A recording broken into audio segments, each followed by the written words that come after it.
Welcome to the Road to Edmond podcast. My name is Dave Trotter, and I have the inimitable Tripp Fuller on the line today. Welcome, Tripp. What's up? Do you have a Diet Dr. Pepper with you? Because I've got one. I brought an extra one for you if you... I have LaCroix. LaCroix. God, you're addicted to those things as much as I am to Diet Dr. Pepper. I like to rotate, from fruit essence, carbonated water to Diet Dr. Pepper. It really was the only two forms of hydration while filming the Road to Edmond. It's the only hydration in my life is Diet Dr. Pepper. Actually, my family has a concern about it. Hey, for those of you who are listening, Tripp literally just jumped on this video cast. We have no pre-conversation. There's no pre-production meeting on what we're going to ask. So this is live in person, crazy. I'm sitting here in Southern California. Tripp is in Raleigh, North Carolina. Do you have snow? Is there snow there? We did. It's melted, but we did have snow last week. Now it's nasty slush. I got my car stuck in the grass. I parked it, and then it snowed. It melted, and when I tried to pull out of the driveway, I dug a ditch. Oh, man. I did that with White Lightning when we dropped it back off at the place that we were borrowing it from.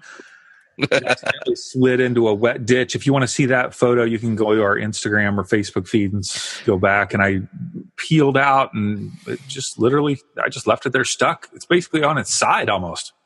White Lightning is a co-star in the film, if you don't know. It is the big white van.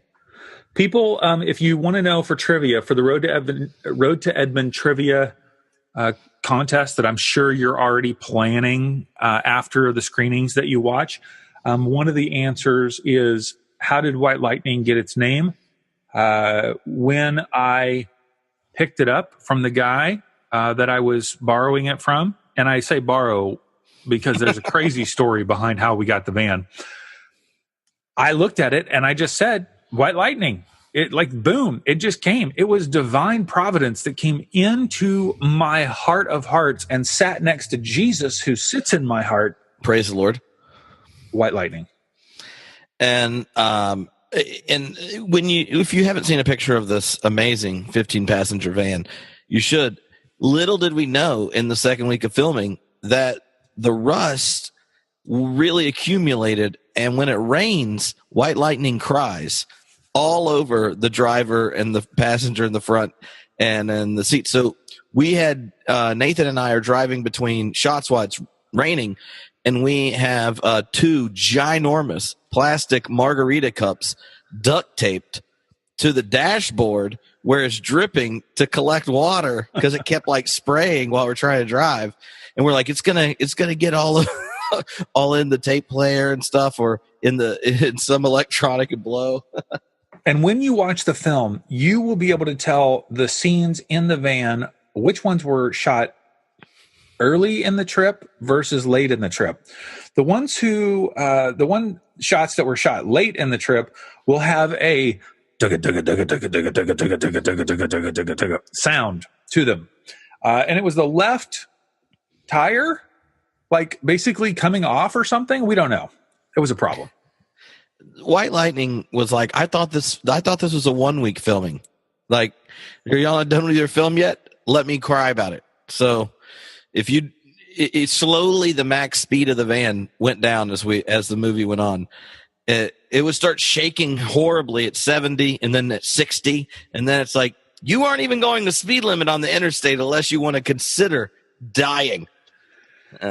For those of you who wonder when you watch the film why so much footage in the van is of the side of Larry's head and the side and or back of Cleo's head, it's because we could not figure out a way to mount the cameras in the front part of the van without them shaking tremendously. We're talking high quality mounts. We didn't put the van on a trailer ye old Hollywood pictures because we didn't have the budget to do all that. No, it's because we're authentic, Dave. It's very authentic. Yeah, we're trying to be authentic. You're sitting in the back seat. That's where you're sitting. Yeah. Yeah, you're sitting in the back seat with Larry and Cleo. It's very powerful. All right, Tripp. Dave. I'm going to ask you some questions. Yeah, you are. that I have not asked you before, like things that I'm genuinely interested about. All right. All right. How would you describe your faith right now? I know you talk about faith a lot on the Homebrew Christianity podcast and these live events, and you go speak everywhere. You're famous and rich and all this stuff. How would you describe your faith? Well, I guess I think of a deep joy to my faith that has made it ever since I kind of came to faith again, and with a second naivete where you aren't just believing, you're just not just like still believing all the things you were told when you were a kid, but when you believe them again and hold them in a more mature adult way. Since then, the joy in my faith has continued to grow, even if the questions I have might get bigger, or the challenges or struggle or pain in life might waver and stuff. My faith the joy of it's kind of continued to grow. And now, unlike the difference between now and 5 years ago is I'm much more likely to go to bed and wake up aware of the presence of God. And so if you think about where I am in my faith, I think there's a lot of my spiritual practice, like in doing like contemplative prayer and that type of stuff. Even reading scripture, I have a PhD and really know how to deconstruct it like a champ. But even that, it's become naturally a critical and spiritual exercise. As before, there used to be a time where I couldn't turn off all the critical thinking, or I don't know about this historically. Well, it says this in this other passage or whatever. All that's still there, but then just like engaging in worship or communion or scripture and things like that, the joy of it, the childlike style of faith and receiving it as a gift is it's more rich now than it's been any time in my adulthood. So, wow. And I think part of it is learning it from your children. Honestly, like when you see your kids receiving the stories, or the first time they have communion and these type of things, and they hear this is our celebration of God's gift to us and stuff like that. Watching them come to share this ancient tradition that's been passed down and stuff makes you realize that, yeah, there's a reason I started the giant quest of questions and doubts and heresies and stuff. And it really was that, in my family, in my culture, this is the tradition of wisdom that's given me a deeper experience of life and given me the questions to wrestle with and pushed me into living with more integrity and compassion and striving for greater justice and beauty in the world. And I guess the annoying things about tradition are all still there, but there's a certain beauty to it. And so I try to lean into that. Do you feel like your personality, and I have not known you long, I've only known you for a couple of years. Do you feel like your personality lends itself to that perspective? Like, you seem a pretty gracious person. You seem like a pretty joyful person. You seem like a person who rolls with the punches. Like, do you feel like your personality lends itself to that place in life that you find yourself now? I imagine so. Like, and I say that not because this is what goes through my head when you ask that, is I know plenty of people who would go that know me that would go, if I did not know you, I would think what you just said sounds like bullshit. Like, and if they know me, they're like, yeah, I get, makes sense. I guess that's how Tripp rolls. Because even friends or family who've experienced some of the same pains and hurts from religious institutions and stuff, or trauma around it and things like that, it's landed different and it's hung around differently. And I don't like see them and go like, oh, geez, you should you should be more like me or something. I think, so there's probably definitely something about my personality about it. But I also think maybe the other part of it is, once you kind of come face to face with those first few big, extremely painful experiences, betrayals, hurts, griefs, and if you've learned to process those, then I think that's just it becomes a utility. And I had really cool, amazing patient mentors at times where my life was real difficult. And so I think it's put things in a different perspective for me. Yeah. I grew up, like, church was the institution itself did really cool things when I was growing up. So my family were church planners. And so the church was one of the places where we were more inclusive and more committed to justice and that kind of thing. So it's real different than those who grew up in the church was the place they heard stories they're embarrassed to say later in life, kind of thing. Mm-hmm. That wasn't mine. And so because of those positive experiences early on and seeing the possibilities of, people that had no connection to a religious tradition or community find it in a church we were planning and their lives be radically impacted and things like that. I guess, chapter 1 was positive enough. Sure. It reframes the story as opposed to, we're talking, I'm like, I grew up in this place and I can't stand these things about it. And I have this frustration and anger, but then I like this other part and I don't know what to do with it. Sure. That's not my story. So yeah. That makes sense. A part of your story that I see is that there's people, you're very beloved. You know what I mean? People love you. People care about you. And there's not so much of a controversy that surrounds you. Unless you get a little too many beers in you, then there's some controversy. But I know I get more conservative the more I drink. Yeah, right. You know what I mean? Versus somebody who maybe came from an evangelical background and then began to shift or ask different questions or something. It seems like that the people on the interwebs have left you alone because you maybe you were always crazy and a heretic. That's a question. Oh, yeah. I mean, well, I'll put it this way. I started saying what I was thinking on the internet way before I thought about whether it was a good idea. Uh-huh. So I have multiple opinions. If you go back, the podcast is almost 10 years old at this point. Yeah. So I've probably had multiple opinions on different things. And so, in one sense I go and say, I hate religious people where there's multiple versions of themselves. And, there's a scene in the film where my character loses it about one of the ministers. Several scenes. Yeah. Well, about the senior minister at the church where there's like this different version of yourself and what do you really believe versus what you'll say to your congregation and what you'll say to other, faith leaders. And like, that is just gross to me.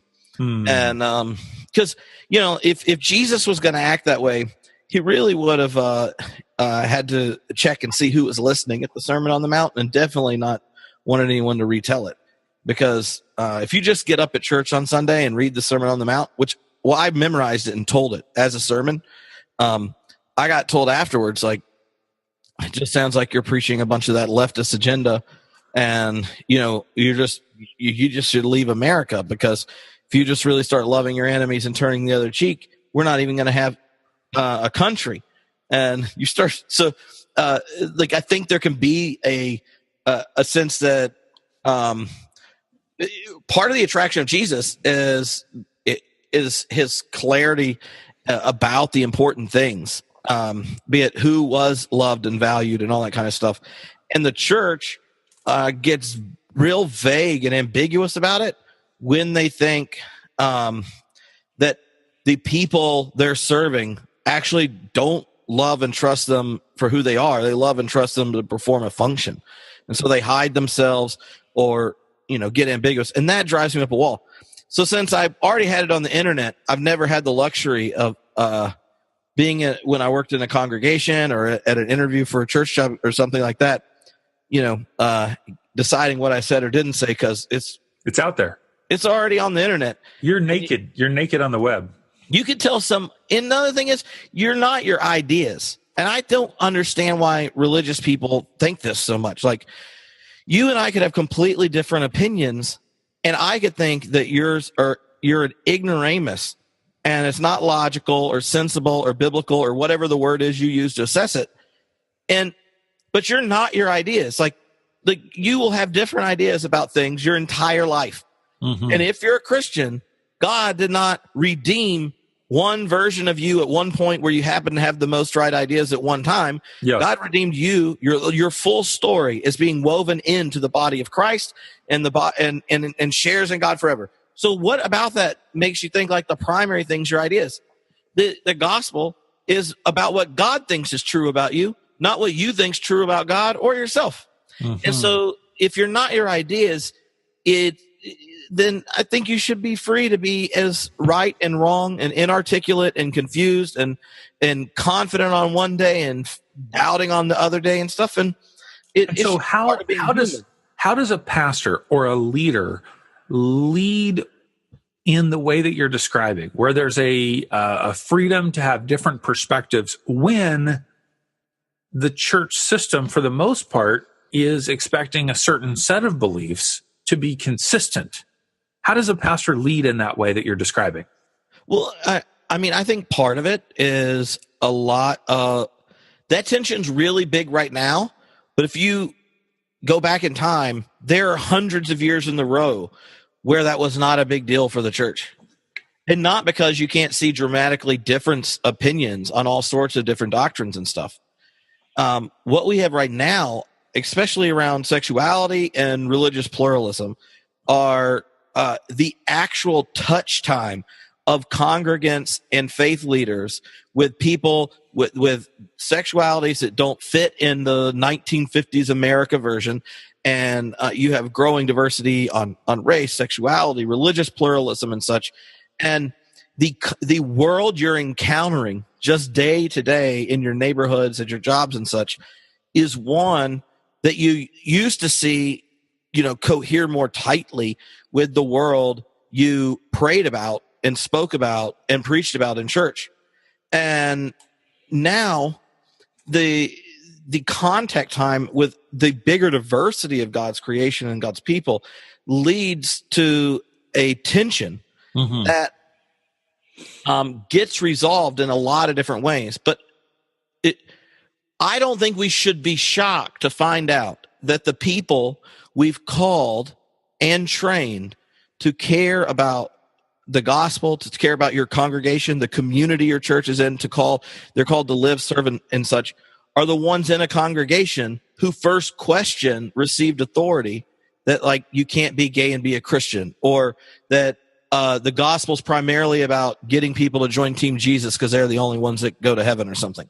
Mm-hmm. Because that's actually what they were called to do. Like, part of being a minister is that you're given the gift of time to wrestle with Scripture, to think things through, and to be available to be the body of Christ on the worst day for people in your community. Mm-hmm. Like, those are the two. I mean, when I'm a minister, that's my favorite parts, is I know there are 800 people that were tithing, so that if anyone's friends, best friends, someone they knew in the community, they needed someone to show up, care, and listen to them, I got to do that. Mm-hmm. And then they knew I was spending time in the week to think about how we were going to use art to unpack a scripture in worship, how I was going to listen to different people in the congregation to find stories to do the same, or planning all sorts of stuff.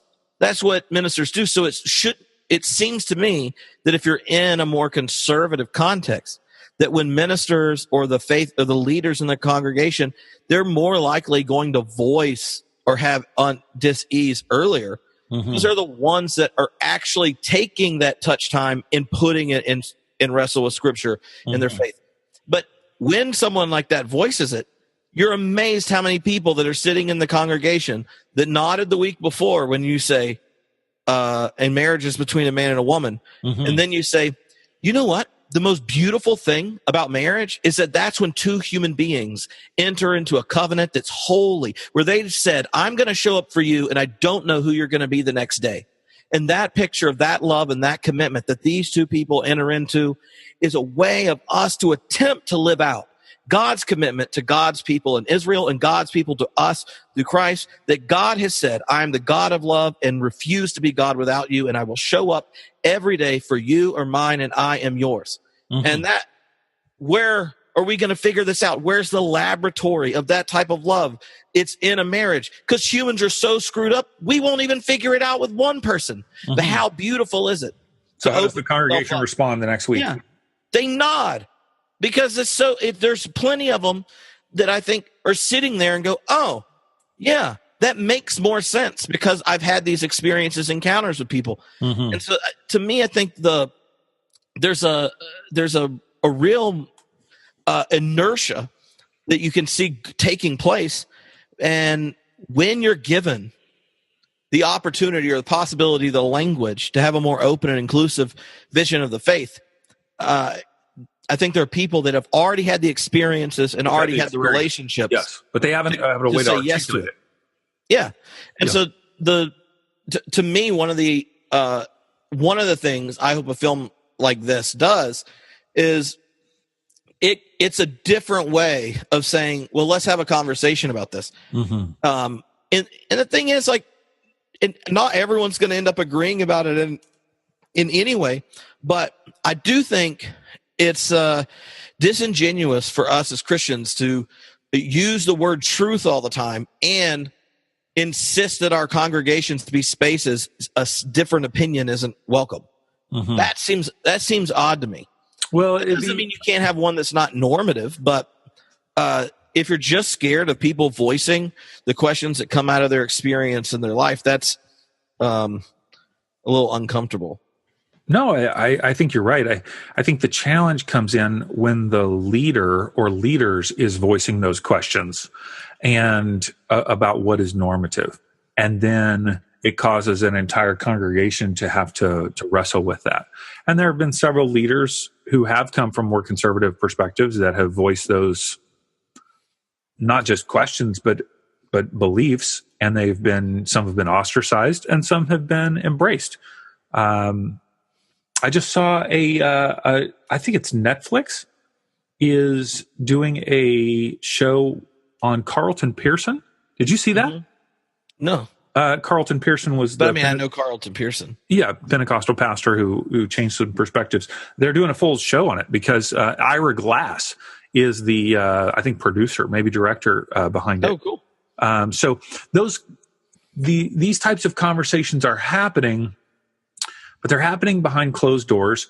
I do wonder how many people who are not the board members in churches are sitting in the seats on Sundays. And like you said, they've already had these experiences with their kids being in a class with other kids who have two moms or two dads, or they have a neighbor, or they have a sister or a brother or an uncle or whatever. They've had these encounters with people who are not the same demonized individuals that they've heard about on Sundays, right? They've had a different perspective. They've had a different type of relationship with these individuals, and thoughts are already there. They're already wrestling with the issue of sexuality. They're already wrestling with the issue of pluralism. And I'm wondering what it would look like for leaders to begin to articulate a more inclusive perspective that somehow resonates with a conservative mindset. You know what I mean? Like, you come to the table when we have some of these conversations, you come to the table with so much of assumptions sometimes that I'm like, no, people don't, like, you know what I mean? Like, people are so back here. Like, what would it look like to have that type of conversation in a congregation? Like, if you were speaking to a pastor who is wrestling with some of these issues, how would you suggest to him or her to begin this conversation? Like, what do you think some first steps would be? Well, I mean, the difficulty with how you introduce any type of conversation like this is that the people you really have to talk to first are the gay, lesbian, transgender, bisexual members of the congregation or the community who are going to be present. Because if they aren't full of grace and patience, then it will be harmful. Like, the last thing we need when you're trying to become more open is a conversation where people become open and vulnerable about part of themselves they thought God needed them to hide in that church, and then they get injured and hurt. Mm-hmm. I mean, now, if people are really interested, there are whole processes, like denominations like the United Church of Christ and such have created for congregations to have like a mediator come in and facilitate. And there's a whole process for thinking through how you deal with issues around sexuality, and the process of deciding as a congregation whether you want to, as a group, be open and affirming or not. There's also resources for how you do sex education or whole body education in the church with teenagers, which is one of the places, if you're wanting to address this in a helpful way, is really not just going, oh, well, now, here are these other expressions of sexuality that are okay now because we're inclusive. But actually, what is a healthy way of understanding yourselves as created sexual beings made in the image of God? Mm-hmm. Like the issue around, like people that aren't people that aren't heterosexual, any expression like that, it's intimately connected to the church's, and especially American evangelical, obsession with sex. But apparently they're getting really loose with it. So, you'd hate to vote for a female Methodist Sunday school teacher when you can vote for a pussy grabber who pays off a prostitute, basically prostitutes with a porn star, pays her off. Oh my God. That is just so you know, regardless of what stupid ass reason you give for that, making sense after that, your kids are rolling their eyes. There's no chance they're not rolling eyes. If you come in and you're like, I voted for Donald Trump, we gave him a do-over at 64 when he had a 3-month-old and was banging a porn star behind his wife's back. He gets a mulligan in his 60s, but don't you touch titties, 14-year-old, or you're going to go to hell. See, no one gives a shit at you anymore. You just know the only thing you really care about is the power. And surprisingly, the only type of evangelical Bible believers that are real worried about it are white. So we can go ahead and connect those dots as well. But, to me, it's just starting the conversation. How do you have to think of who's going to get hurt. There are lots of resources, but before you have to decide it's worthwhile and that you want to do it. Yeah. And I think for a lot of leaders in especially white evangelical churches, they enjoy the perks of their job more than the call of their ministry. And so they know what the right thing is to do. They know they need to do it, but they really don't care if their livelihood and stuff's going to be in jeopardy. Then they come up with stupid reasons, and then they tell it to you and try to justify it to you. And I've had this email conversation that I'm describing with 50 pastors or more. Sure. I know mega church ministers that we would all know the name to, who I've talked to multiple times, who personally are open and affirming and are lying to their congregation or dodging it. And the only time I've seen people that say no if the Holy Spirit's like, you should think about this. Oh, now you're in a new position and you're in this new space. Do you voice it to church? The moment that door gets closed the first time, they get defensive and want to protect whatever it is, the prestige they have, the possessions and stuff they get for their position in there. Just the salary. Yeah. And so they don't do anything. The only time I've seen people reevaluate after that is after some big tragedy, where a kid in their congregation, you find out is hurting themselves or commits suicide or something. And then they're like, oh. But, think of, my family are church planners. So we're the amount of energy and creativity you put into creating a situation where you can tell someone who already has judged religion as BS, and especially Christianity, that the God who made the world knows them completely and loves them completely. You put a lot of effort and creativity in that.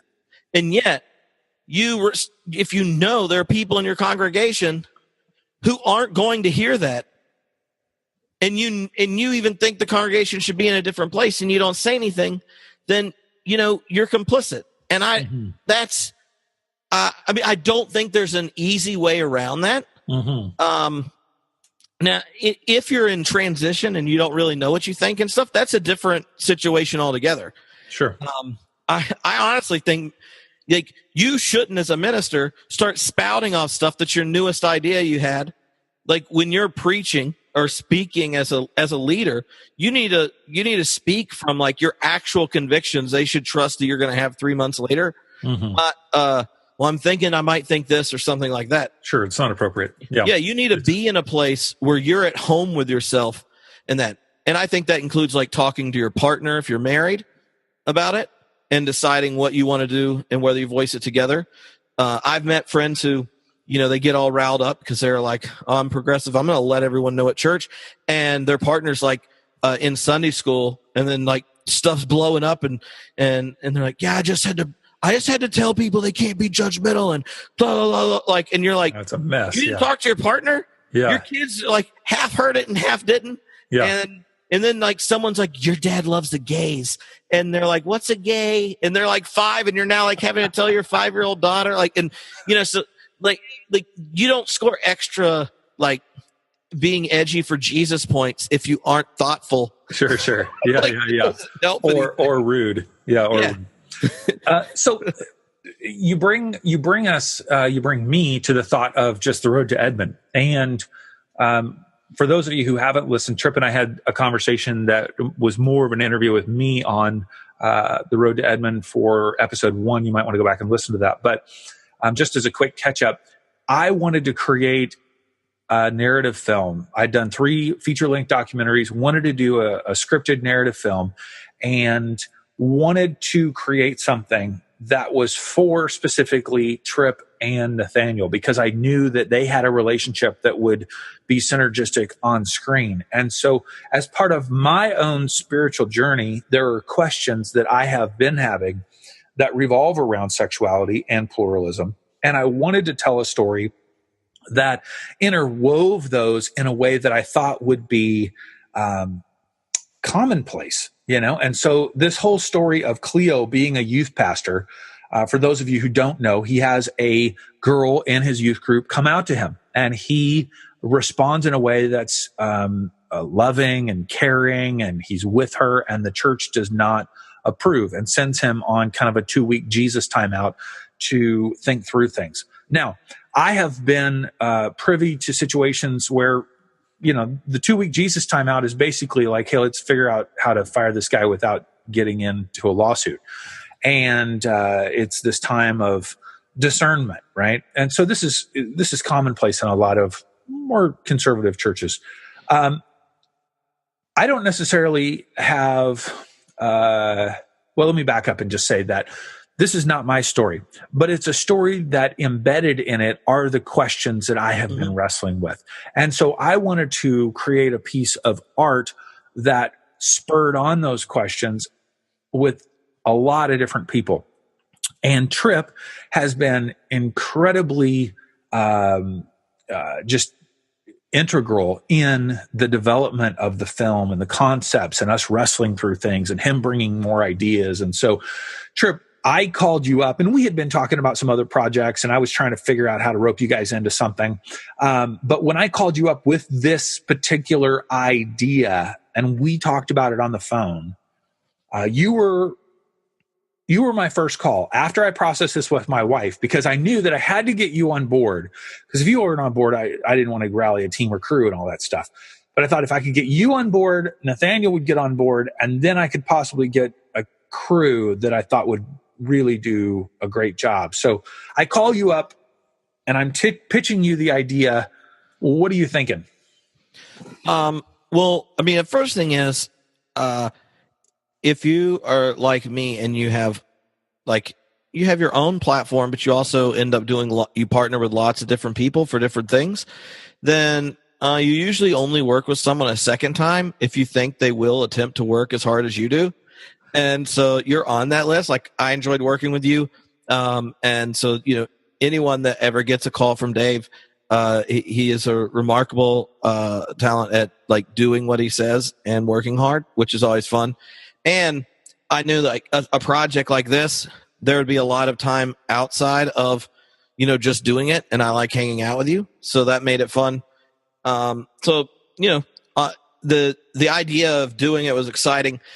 And I was, I went to art magnet school and was in theater, and then started college as a theater and philosophy major. So I was just arrogant enough to not flinch at all about starring in a film. I'm like, obviously I could do that. Duh. And by the way, and so I remember thinking it was a good idea rather quickly and spending most of the call coming up with jokes and moments to stick in the film. And one of the other reasons I say yes is that there's a huge contingent of youth ministers that listen to Homebrewed Christianity. And I've gone to the Progressive Youth Minister Conference for years and interacted with them. And so there'll be people watching it that are real youth ministers that are like, ha, that was my story. That's me, yeah. And so actually, there's so many little bits about youth ministry that run through the whole thing that either Nathan's character or mine ends up saying stuff about it. And I didn't make up any of them.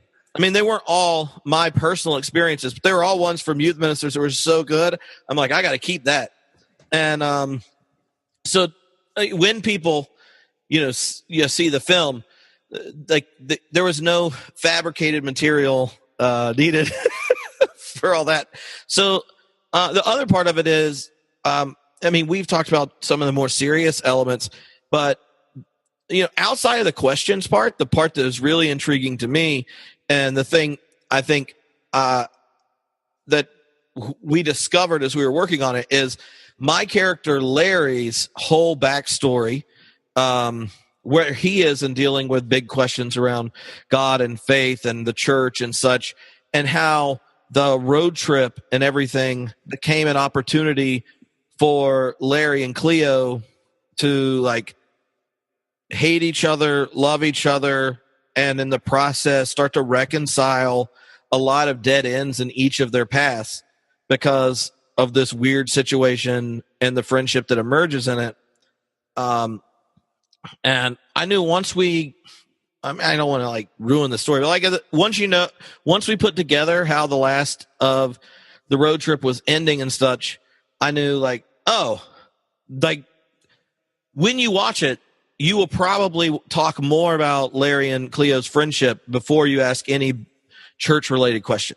Sure. But and I think that's important because too many times religious people put a generic question about a generic topic on top of something, and then they debate about it. And then what is going through the minds of everyone listening to the debate are actual friends and actual stories. And so the stories in the movie and the characters needed to be rich enough that they set the terms of the conversation, not the debate. And the jokes had to be big enough that you got stuck laughing at something that you would feel guilty laughing for at church, and that it steps on boundaries. And so I thought of it as like, how do the relationships and how does the laughter part kind of open up space, like really well-crafted stand-up routines where you're laughing, you aren't sure you're supposed to be laughing, but then you're like, oh, junk. They're making me think about something I would have never thought of. Yeah. I appreciate you brought your whole self to this film. We almost see your entire self in this film, naked. Almost. There's very few parts that are, I did an interview with Nathaniel, and he was like, he said he's never said yes to doing the film. Still, it was just assumed. And I said, wait, I told Tripp, call Nathaniel and, see if he's up for it. Yeah. He said, oh yeah. He called me, but there was no question. It was just like, yeah, we're doing this. And when he was asked to take his shirt off for the first time, He's like, whoa, this wasn't in the contract. This wasn't part of the deal. So you brought your whole self to the film, physically and figuratively. And well, it's funny, as I told him, like, actually removing my clothes was a part of my deal. You are very present. It is powerful. It is powerful moments. And the end of the film, which we will not discuss, is actually your idea and just a powerful way to bring it all together. And I think people will be very touched by it. As you think about the film and people watching this, obviously you haven't seen it yet. It's still in post-production. What do you want people to take away from it? What are you hoping for? Well, I mean, I guess there are three different things I think that about the film I really hope people take away. One is like permission to admit that religion is like really odd and funny and hilarious, and it's okay to admit that, and it's actually okay to laugh about it. Like, you actually do your faith no service if it's not even humorous. Like, there's a reason the LDS put ads in the musical Book of Mormon. Like, and no one looks at it and it's like, if they didn't put an ad in there, it's like, this is stupid. I can't believe they're making fun of us. Why are there these crazy jokes? I don't like South Park either. No, they put it in there and it's just like, this is who we are. Sure. And I hope you enjoy the show. And like, why? Because they're totally cool owning their identity. And you know it because you've said horrible things about missionaries that came to your door right after you shut it. And they know you thought and said those things. But they're like, no, this is who I am. And Christians have had so much cultural privilege in the United States. They feel persecuted when they're in charge of everything. And if it doesn't run the way they want in every part of government, at their schools and everything, they're like, you must hate Jesus, and I'm offended. And so, like, part of what I was hoping to do is, like, a lot of the jokes, like, there'll be jokes if you didn't grow up religious or Christian, you won't completely get. But if you did, you'll be laughing. I'm like, am I allowed to laugh at this? And I think being able to laugh at all the stuff that's connected to your faith also means you're at home and comfortable with it. And we need to do that. The second thing is the heart of faith for me, whether you're a heretic, a doubter, you've left the faith, or you're at home in it, has to do with the quality of your relationships with the people in your community. And this story is the story of someone who doesn't know if he belongs in the community he came from, who is stuck now in a van building a community with another guy who also doesn't belong where he came from. And then neither one of them can go back home till they've actually built a new relationship with each other. And so the correct answer to a lot of the questions we have is like building relationships and trusting that God's present when we show up and bring ourselves to one another. And I think like that is the story of the film, with all the jokes. And the third thing is, like, the youth ministry part of it, I hope anyone that had horrible experiences in their youth group and stuff hears enough stories and jokes about things to remember the beautiful parts of it and can affirm it even if they can't stand half the BS that was attached to it. And I hope that youth ministers that are doing the hard work of loving people that change their whole identity every 6 months and have to come up with weird, crazy games and then different ways to describe the tradition and pass it on. Go like, yeah, like the really weird parts of what it is I do are something that mattered in this film. And if you were someone that was deeply connected to your youth group or a youth minister, then it'd be hard for you not to think, like, I'm one of the few people with the secret key to understanding most of what was going on in that. Right? Like when you watch Clerks, which is one of my favorite movies, you watch Clerks. If you ever have worked as a clerk in any store back at the time, you were like an immediate fan. Sure. And then your friends that weren't clerks are like, is that really what happens? Is that how it goes? Like, yeah, that is kind of, yeah. And so like this has that kind of what happens when you're not around? Yeah. Conversations among ministers when you aren't around kind of feel to it, which I really enjoy, because usually ministers, when they're played in films, are like Seventh Heaven Dad. Totally. Which is just ridiculous. Or they like look amazing and smile and are the bad guy. Like, it's like, when are we going to have a film about a minister? Like, well, did they kitty touch, steal money, like finagle women on the side? Like, what, or it's like some pope from the 14th century who kills people, right? Like, this like Cleo is like a lot of ministers who is there because he's like, yeah, I was born Christian. I really love it. It matters a lot to me. I love the people. I love all these things I do. And I'm not really sure about this. And then sometimes I am and other times I don't. But this is what I am. And I can't imagine myself not being here. That's so many ministers. It's very real. That's very real. And it might like really give ministers who watch it and talk to their congregants, they're much more likely to have an idea of what it's like to be you after it than if you have trouble kind of opening up that side. Sure. Okay, so take me to the filming. 12 days of intense filming, anywhere from 10 to 16-hour days. What were some highlights? Give me the high points. What are the things that stand out to you? Positive things. I regularly so there are a number of sections where I'm just harassing Nathan's character. And we filmed a lot of material. And the whole time, I'm trying to get Jess to roll her eyes at me, who's like recording the sound, right?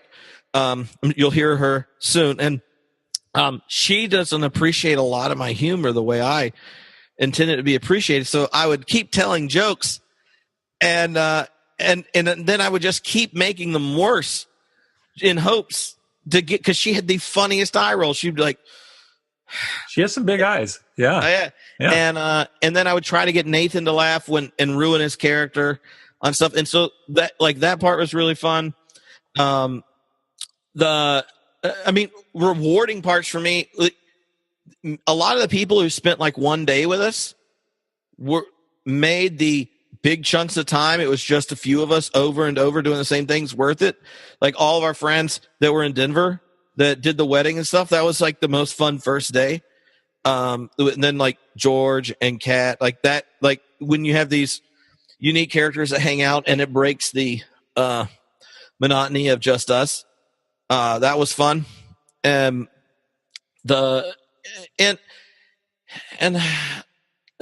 Contessa. Not the horse. Don't like that. Now, if you are new to this, the Road to Edmond backstory, we have, I don't remember how many episodes, 14 episodes, something like that on YouTube, where I do a behind the scenes video of every day of production.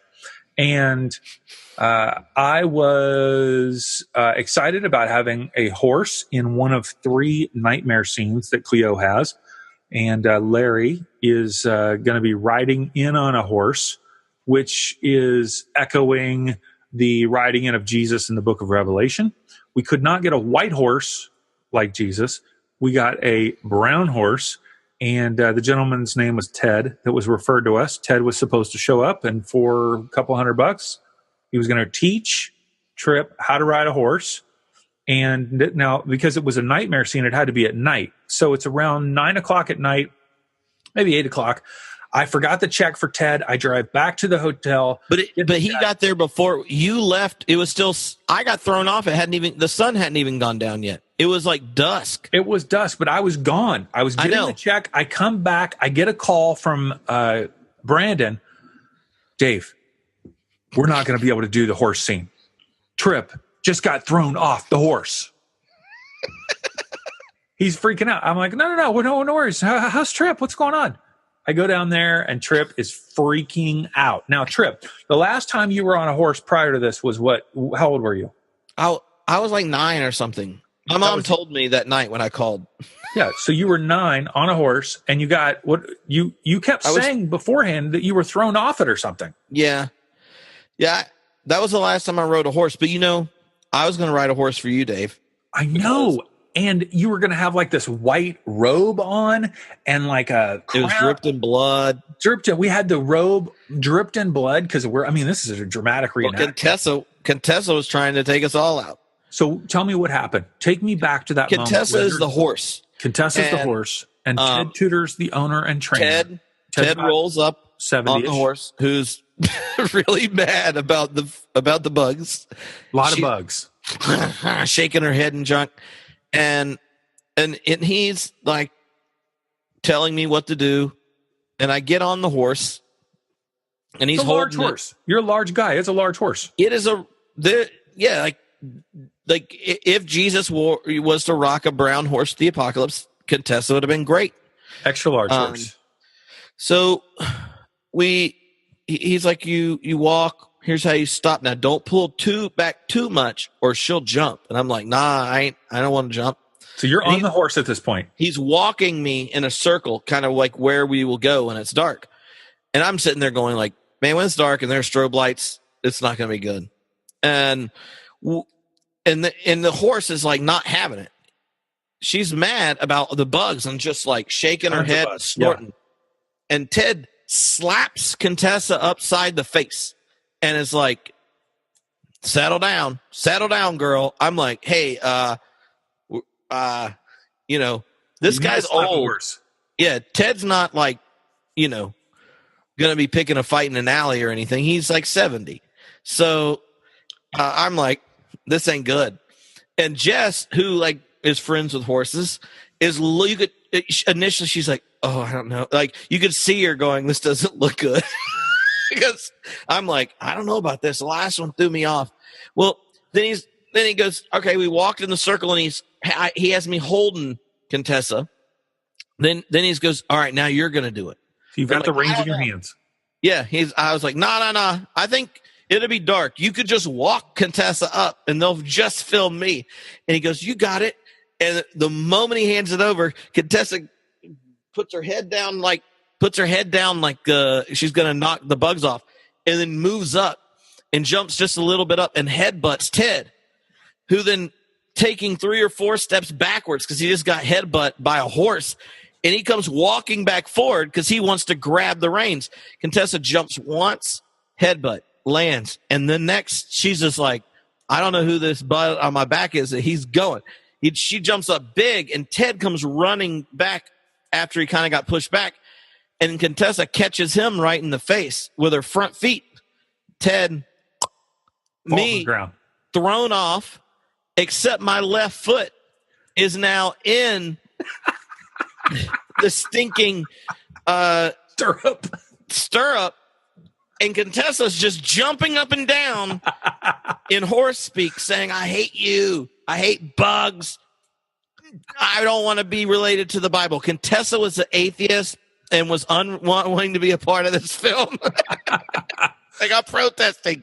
Well, my foot stuck. My glasses got thrown off, so I can't see jack. So it's like dusk, dark, and a big brown thing is jumping, and it lands where my thigh has a foot next to it on the inside, and I start screaming like a girl. Nathan comes over and Jess comes over and like someone gets my foot out, and I just start rolling towards the water till I'm far away. And I landed on my shoulder and my head, and I was on the woozy side of life. So I come running down the hill because there's a hill that goes down to this lower area by the river, and the horse is standing. Jess has got it by its reins. It's like, and Ted is down on one knee. His shoulder, he's just like, hi, Dave. My shoulder's dislocated. And he's bleeding from his like forehead or something. And I said, okay, Ted, what would be best to do right now? I know we're in a remote area. He's like, I think you should call 911. I'm like, okay, I guess they have that here. So I called 911, and like these volunteer paramedics they were so happy about their new, ambulance, and they had this new gurney that had. They were ready to rock. Oh, they were fired up. They were excited, actually. They're all swarming around. and getting Ted up on the stretcher, and he was crying out in pain. And, I was concerned. I was primarily concerned that the homeowner was going to maybe kick us off the property and say, hey, you cannot film here anymore. You've caused a disaster. But he was cool. He was awesome. I was super, super thankful that he was very welcoming. And I was concerned about your well-being, of course. I was bummed that we didn't film that scene, but I was very happy that we actually continued filming. That was about 9:00 at night. I think we circled up and started filming again around 11, and we filmed until 3 a.m. that night. Oh, yeah. But you had some medicine later on in the filming that made you feel better. While we were waiting for that, the ambulance, George was giving me a hard time for crying like a yes, George plays Jabez, and he has a unique mouth. Yes. Yes, it's he comes walking over there, and I'm like, I just had fallen off, and I'm in like pain, and my head is throbbing, which it did for 2 or 3 hours. But he comes over there, and he's like, what happened? I was like, I got thrown off the horse. He goes, what are you talking about? I heard somebody whining like a little. He said like a little bitch is what he said. It's like somebody like a little bitch. I was like, no, I really did get thrown off. And so, and he's like, that's not good, Tripp. It's not good. You already talk too much in these scenes. You're going to make it go all night long. I need you. He starts like lecturing me. He told me, he said, why is it we'll be just sitting around here talking and you're fine? Then they start, and it's just like you're somebody else. Oh, George. I cannot wait for you to interview him. That is going to be one of the best podcast episodes ever. I'm thinking we should do it right after the Super Bowl because he's a huge New England fan. Yeah. So to either, if they lose, which might make for the most fun podcast, then I'm sure he won't be happy. If they win, he'll have jokes for every other possible NFL team. He will definitely be on fire. Hey, I want to talk to you about some of our goals here. Now, we are planning to launch a crowdfunding campaign in a little less than a month in order to fund a pre-release screening tour. So the desire is that we would take the film out before it's completely done and get some feedback and rally people, have these conversations that we're having right now after the film, and then even some things that you would offer the next day. So for those of you who are listening, one, if you're interested in hosting a pre-release screening at your church, organization, whatever, we're looking for 100 to 10 million people to be there. All right. In between that, 100 to 10 million. And, like if Joel Osteen, if he's listening, I'd go there. We'd show it there, wouldn't we? Lakewood? We're open and affirming to venues. Yeah, totally. We're open to. And Life Church in Edmond, Oklahoma. I know I tweeted them. I haven't heard back yet. I saw the tweet. They did not respond. So in order to do that, it does require some finances to be able to come out and make that happen. Tripp, now you are in conjunction with some of our pre-release screenings doing an event the next day on a Saturday that you call Theology Beer Camp. Is that correct? Well, depending on which city and stuff, I'm doing a number of different things. Like when we go to Denver, we're going to be doing there'll be like a minister workshop, and then so let me ask you this. I'm basically doing whatever the people need us to do so we don't lose money when we go show the film. Perfect. So you know what I'm talking about? I'll preach. I'll do a talk for anybody on a whole host of topics. Will you ride a horse? I will not ride a horse. I will watch you ride a horse.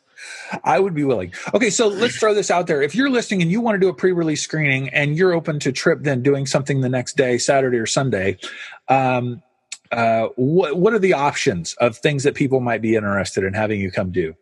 Well, I know I'm doing some podcasts for people and like a school sponsoring one, so it'll include a lot of their professors and stuff.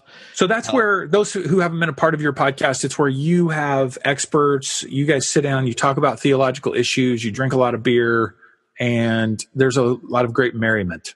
Yeah, and the thing about a podcast that's cool is, it's kind of like a late night show meets Charlie Rose with God Talk. Mm-hmm. The edited version then gets put out on Homebrewed and then promoted in the email list and stuff. So, if you're like, oh, well, it's advertising. Bottom line. Yeah. So it turns into, our email list is over 35,000 people, 70,000 people are going to listen to it. So my thing was, and I have a list of all these ideas I made. I don't have them with me, but if people are interested in email you or me, I'll give them a list, because I'm like, I'll do whatever you want. I'll preach, teach, speak, do an event, do a live podcast. One of them is like, can you help me run a promotion campaign for my book online? I'm like, yeah, there you go. I'll do that. Whatever is necessary, because what we're really wanting to do is to get as many people who would naturally be interested, like if you're listening to this or connected with the podcast or, that kind of thing, to have all the justification they need to show it, so we can show it to as many people as possible, get feedback, and get a nice polished final version to take out. And obviously someone's going to sell and put it on 1 million screens. That's probably what's going to happen. Bottom line. Yeah. If people and next time my standards are going to go up. I'm going to say, look, I will star in your movie, but it costs extra to get all the skin, because I now have an IMDb page now. So like, I just don't drop the top for nobody. You know what I mean? So if you are interested in hosting a screening and an event with Tripp afterwards or in conjunction, we would love to be able to do that with you, because the goal, as Tripp said, is 1, get feedback on the film, 2, create a groundswell, a movement of people that are excited about using this film to create conversation, not only in their church, faith community, nonprofit, even their just community at large. Like, consider this film a tool, a resource to jumpstart conversation about faith, sexuality, and Jesus. That is one of the huge goals that we have, beyond making you laugh hysterically until you cry.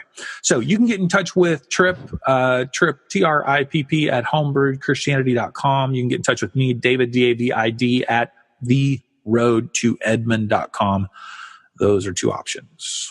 And one thing, I guess this is probably the more obvious one. One thing I'm doing, I'm in talks with a possible host and doing, is the workshop actually be on how you think through and discuss the kind of big topics in the film itself.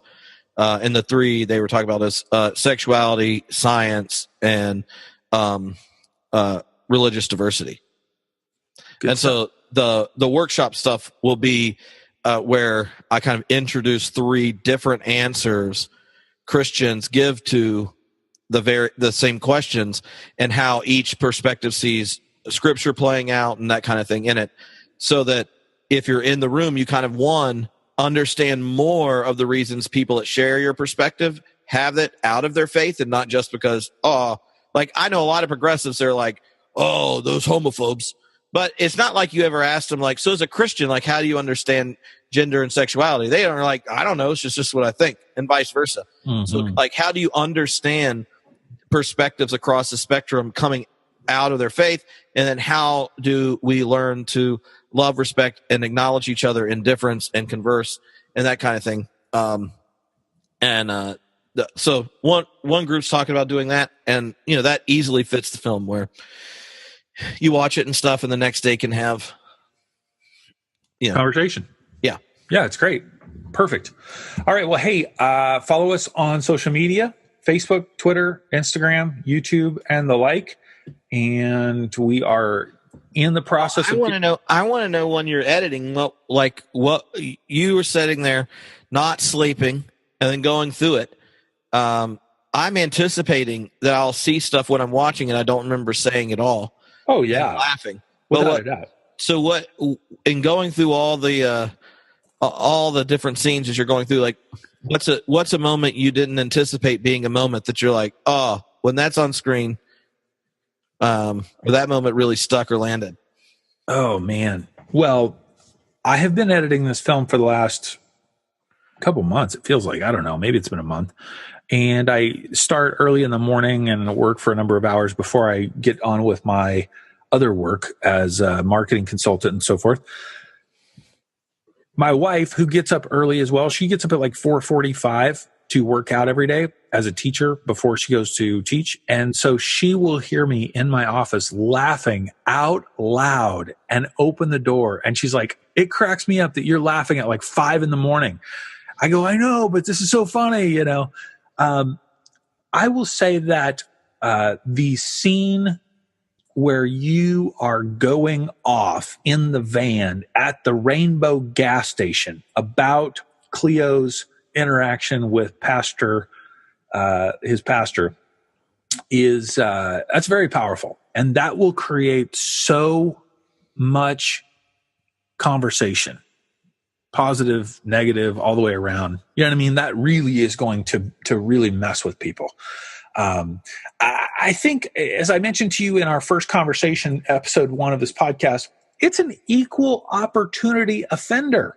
It is hilarious. It will push the boundaries and buttons of people who are conservative, progressive, and in the middle. And I think that's what's funny about it. I think it allows us to laugh at different things, laugh at ourselves, stretch our thinking about life.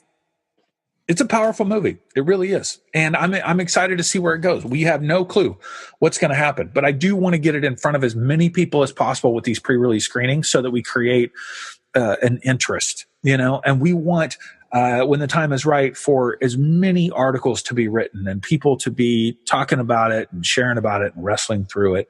And I'm sure there's going to be, you know, there's probably going to be a lot of negative reaction from some people and a lot of positive reaction. So that's the whole point. It creates conversation. See, it makes conversation, and I support conversation. Yes, you do. Yes, you do. All right. Well, Tripp, I admire you. I admire what you're doing. I love your heart. I love your heart for people. I appreciate your willingness to be a part of this project. And I just think that it's going to be good. The ultimate result of all of this is goodness in the world. There you go. So, yeah. All right, dude. Until next time, follow us, subscribe, iTunes. Have you left a review, Tripp, on iTunes for our podcast? No. It's so easy now on the new app, the podcast app for Apple. You just, bam, hit 5 stars. You can write a little something. If any of you want to do that on the podcast app with iTunes, Stitcher, Pocket Cast, any of that stuff, it helps people be able to find us more easily. So feel free to do that. All right, guys. Have a great week. Bye. Peace.